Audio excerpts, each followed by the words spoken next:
Bon, qu'est-ce qui a manqué aux Bleus, Maxime, dans ce match-là? On l'a dit un petit peu, mais de la vitesse dans les transmissions et parfois un football un tout petit peu plus simple aussi. Ouais. Moi, je trouve que Didier Deschamps a bien résumé la situation.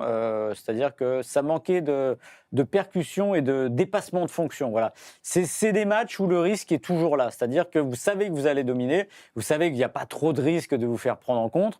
Donc, qu'est-ce que vous faites? Vous tournez autour, vous attendez, vous essayez de trouver la faille. Mais en fait, vous ne la trouvez pas parce que vous restez toujours dans le même registre. La seule manière de changer de registre, c'est tenter de prendre un peu de risque offensif. Et pendant la première mi-temps, on en a peu vu. Les seuls risques que je voyais, c'est quand je voyais Koundé qui était à la surface, qu'il essayait de mettre du monde à la surface. Mais pour le reste, ça tournait autour. Voilà, je pense que Didier Deschamps a eu raison à la mi-temps de leur dire, en gros, vous n'en faites pas assez, il faut percuter un peu plus. Ça a été un peu mieux au retour, et notamment parfois le changement. Alors, il y a quelque chose qui est très difficile dans ces matchs-là, c'est de se laisser aspirer, en fait. Ouais. De dire à l'adversaire, viens, laisse sortir. C'est difficile parce que je pense que pour le coup, le Paraguay n'y était pas du tout prêt. Il n'était pas destiné à ça. Les rares fois où il y a eu des contres, ça a été la longue ouverture de Maignan sur Mbappé.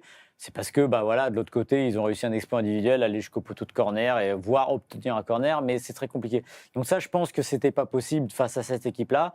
En revanche, oui, voilà, c'est un peu de dépassement de fonction. Et c'est vrai, ce qui a manqué, on l'a dit tout à l'heure pour Michael Olise, pour le coup, ce soir, voilà, il y a un match très indolent de sa part où on se dit pas à un moment, il va tenter de changer quelque chose. Et pour le coup, c'est sûr que c'est un match un peu plus pour un joueur comme Doué et pour Cherki, où on se dit, il va y avoir du déchet, mais au moins on sait qu'il va tenter de mettre une étincelle.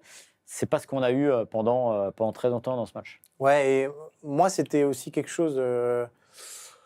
J'étais complètement d'accord avec Deschamps sur 1, 2, 3, 4, 5 touches avant d'adresser une passe. En fait, à un moment, il faut juste... et de toute façon, il n'y avait aucun risque à la perte de balle. Donc en fait, il y avait évidemment la solution individuelle de tenter des dribbles et Désiré Doué l'a fait et a permis d'avoir ce penalty, mais il y avait aussi la possibilité juste d'accélérer le jeu. 1, 2, hop, remise, je repars, etc.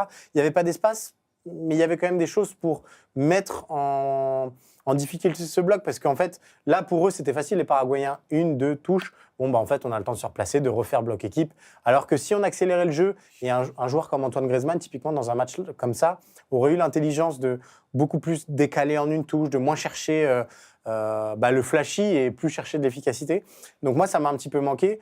Et ce qu'il a manqué au bleu, on va le résumer brièvement, c'est Jean-Philippe Mateta ou Olivier Giroud, voilà, si on devait résumer. Mais oui, dans ces matchs-là, ces profils peuvent être intéressants. On comprend tout à fait que Didier Deschamps n'ait pas voulu se passer de Kylian Mbappé, et ce n'était pas la solution, mais il a manqué, je pense, un point d'appui quand même dans la surface, ou alors une animation qui permettait, comme tu le disais, peut-être d'avoir Rabiot beaucoup plus avancé. On l'a vu dans la surface de temps en temps, mais voilà, plus de présence dans la surface, parce qu'on aurait pu faire plus mal aux Paraguayens un peu plus tôt. Alors, il y a Max Beau, 91, qui dit on aurait pu faire entrer Maxime pour marquer son fameux coup franc contre un gardien professionnel. Alors oui, j'aurais pu, mais le problème, c'est que l'arbitre ne sifflait pas. Ouais, donc j'aurais pas de faute.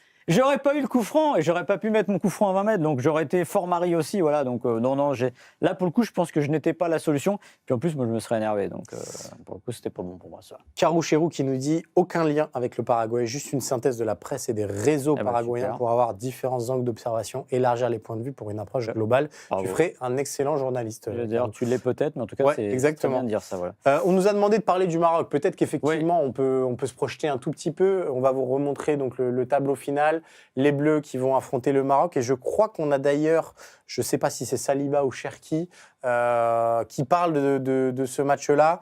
Saliba notamment, qui parle du match à venir face à cette équipe marocaine. Ouais, bien sûr, parce que c'est une très grosse équipe. Voilà, ils ont battu des grandes nations depuis le début du tournoi et surtout, ils ont pas perdu un match. Donc on sait que ça ne va pas être facile. Voilà, c'est une très bonne équipe qui défend bien et qui ont beaucoup d'individualité. Ça veut dire qu'il faut qu'on se repose parce qu'on est un peu KO là et qu'on prépare bien ce match et voilà. Bon, bah, il l'a bien résumé. Ce ne sera pas du tout le même match face au Maroc, qui a été un bon vainqueur du Canada. Ils ont été un petit peu secoués en première période et puis derrière, ils ont puni.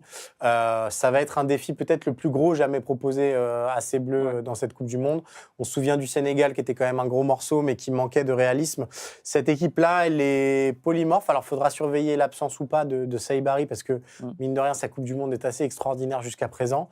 Mais c'est sûr que c'est l'adversaire le plus compliqué que les Bleus auront à affronter jusqu'ici. Ouais, moi je suis très excité par ce match-là parce que on avait joué le Maroc évidemment en 2022 en demi-finale de la Coupe du Monde, première demi-finale pour le Maroc, première demi-finale pour un pays africain en Coupe du Monde.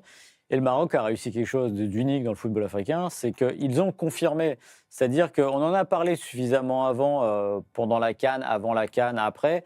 C'est un pays qui s'est structuré footballistiquement, c'est plus un pays de coups. C'est-à-dire que quand vous faites 2 fois de suite des quarts de finale au minimum, c'est que vous êtes devenu plutôt fort et que vous comptez un peu sur l'échiquier mondial. Moi, j'ai envie de voir comment cette équipe a progressé en 4 ans. Ouais. C'est-à-dire qu'il y a la demi-finale de 2022 où voilà, c'est tout nouveau, tout beau. C'est assez vite plié parce qu'il y a le but dès la 5e minute et puis après, on sent que ça va pas bouger. Voilà. Là, pour le coup, je pense que je ne pense pas qu'on soit potentiellement à 50-50, mais il y a quand même, allez, je mettrais un 55-45, qui est un match qui est vraiment très excitant parce que je demande de voir comment cette équipe a mûri, comment cette équipe a aussi changé depuis sa CAN avec cette finale rocambolesque. Donc vraiment, pour moi, c'est un avec j'espère, un France-Espagne en demi, c'est vraiment un des rendez-vous que j'attends très fortement. Moi, il y a un point sur lequel il faudra être très attentif et je vous invite à retrouver les déclats de Frenkie de Jong après l'élimination des Pays-Bas où Koeman avait choisi de jouer avec 2 milieux de terrain. Et Frenkie de Jong avait dit « mais j'ai pas compris parce qu'en fait, ils étaient toujours en supériorité numérique au milieu et c'est leur gros point fort. » Et c'est vrai que quand on voit les prestations de Boadi, de Laïnaoui, il y a vraiment une grosse qualité au milieu et je suis pas sûr qu'on ait affronté ça jusqu'à présent dans cette Coupe du Monde. Il va falloir mettre le bleu de chauffe, c'est sûr.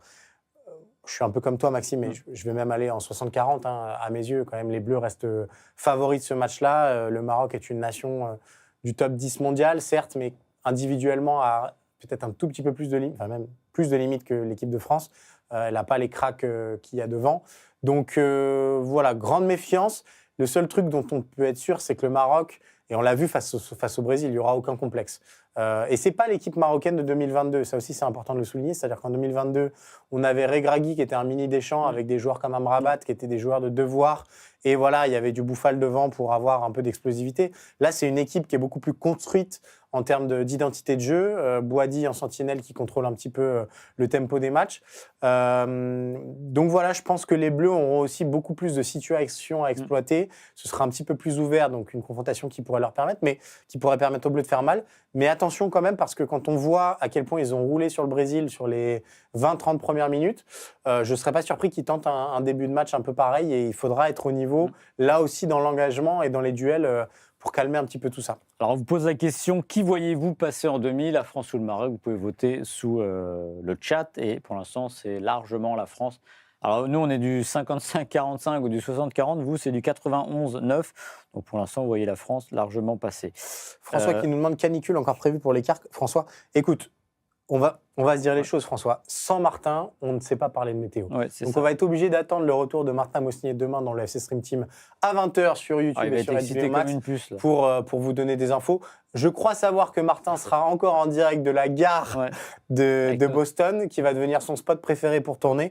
Mais voilà, on se projettera tranquillement demain sur le match plus amplement. Ouais, Jimmy Morizot qui nous dit les Bleus sont plus armés pour jouer des équipes comme le Maroc qui va jouer le jeu. Les joueurs vont pouvoir s'exprimer. Bah oui, évidemment. Enfin, de toute façon, on ne peut qu'être mieux armé que pour jouer des adversaires comme ça par rapport au Paraguay. Parce qu'encore une fois,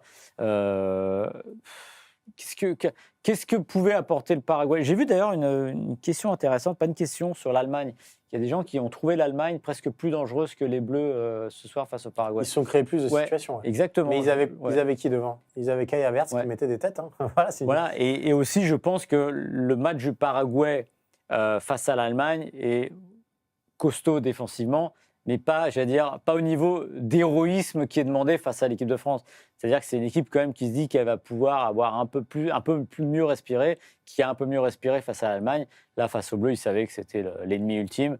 Donc voilà, et comme tu l'as dit, ils avaient Kai Havertz, on peut mettre des centres et avoir des coups de tête, et ça fait la différence. Parce que c'est vrai que moi, je suis étonné, ça m'a étonné à un moment de me dire, bah, allez, pourquoi pas, tant qu'à avoir Mbappé reculer, bah, pourquoi pas sortir Olysée, mettre Mateta dans l'axe, Ouais. et lui balancer les centres pour espérer qu'il mette une tête sur l'un d'entre eux.